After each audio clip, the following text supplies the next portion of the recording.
Good morning, and welcome to Redeemer Lutheran Church. I'm Pastor Gary Lodeholt. Country and pop star Faith Hill put out a song many years ago called There Will Come a Day.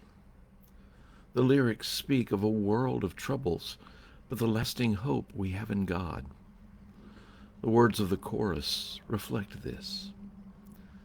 There's a better place where our Father waits, and every tear he'll wipe away. The darkness will be gone, the weak shall be strong. Hold on to your faith. There will come a day. There will come a day.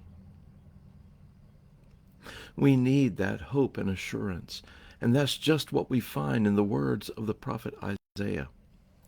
In chapter 29 he writes, On that day the deaf shall hear the words of a scroll, and out of their gloom and darkness the eyes of the blind shall see. What an incredible promise. What an amazing hope we have in God. There will come a day when all will be made right, when those who can't hear can hear the word of God, and those trapped in darkness see God's light. This week we've been considering and thinking about stories where Jesus healed people who were blind. One of the things we have seen is that there are two kinds of sight. There is seeing with the eyes and perceiving or seeing with understanding. Today's story moves us in something of a new direction. The Gospel of Mark has been called a passion narrative with an extended introduction.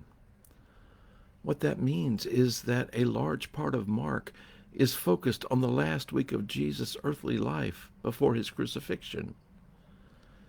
That's the emphasis in that gospel. It would be good to remember that as we explore the story, of Bartimaeus found in Mark 10. They came to Jericho. As he and his disciples and a large crowd were leaving Jericho, Bartimaeus, son of Timaeus, a blind beggar, was sitting by the roadside. When he heard that it was Jesus of Nazareth, he began to shout out and say, Jesus, son of David, have mercy on me. Many sternly ordered him to be quiet, but he cried out even more loudly, Son of David, have mercy on me. Jesus stood still and said, Call him here. And they called the blind man, saying to him, Take heart, get up, he is calling you. So, throwing off his cloak, he sprang up and came to Jesus. Then Jesus said to him, What do you want me to do for you? The blind man said to him, My teacher, let me see again. Jesus said to him, Go, your faith has made you well. Immediately he regained his sight and followed him on the way. It's a straightforward story.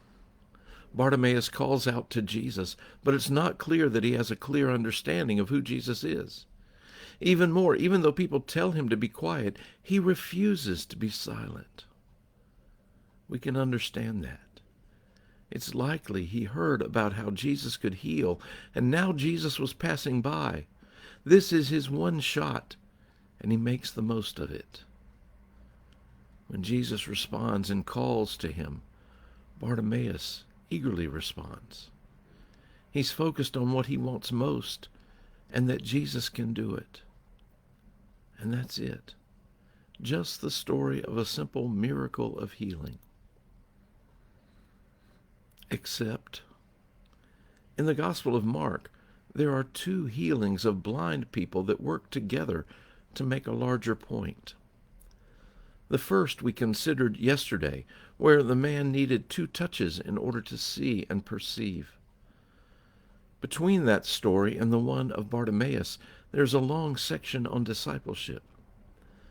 Then we have the story of Bartimaeus, who is healed, who sees, and then follows.